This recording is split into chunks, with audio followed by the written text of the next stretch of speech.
try to do two things. One is to give a really scholarly education so that the students are right up to date on what are the debates that are driving each discipline and driving research in each discipline, so that when they are at the point when they're going to craft their own PhD research proposal, they do so by summing up these debates and locating themselves somewhere along those lines. That's one thing we do. Second thing we do is then is the question of relevance. We try and connect our scholarly interests with day-to-day policy and societal concerns. There are two issues in which in which most of our energies are going in right now. One is a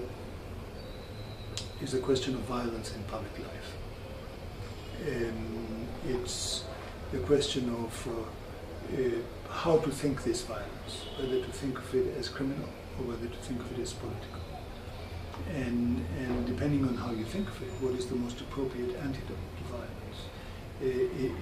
Is it criminal justice in the courts, International Criminal Court, etc., or is it political reform, a la what happened in South Africa with the end of apartheid?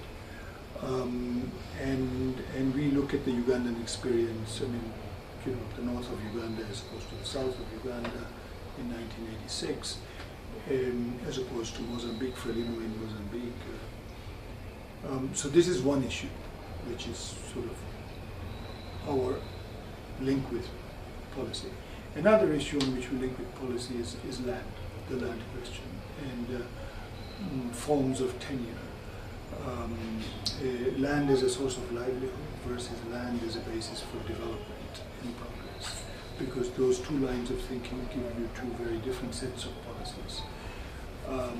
So we do that. Land as as something you own and something you can trade as a freehold, or land as something customary, something that's patrimony of the family and the clan. So that's the second issue. There are two other issues in which some of our researchers have interests, and but as individual researchers, and we work on those two. One being the role of NGOs in relation to service delivery and in relation to democratic accountability, because these are two kind of contradictory things in terms of at least how NGOs impact on these. And the other is the question of law and sexuality, because this is a kind of it's a big issue, but it's not a debated issue here. But those are the ways in which we connect with policy.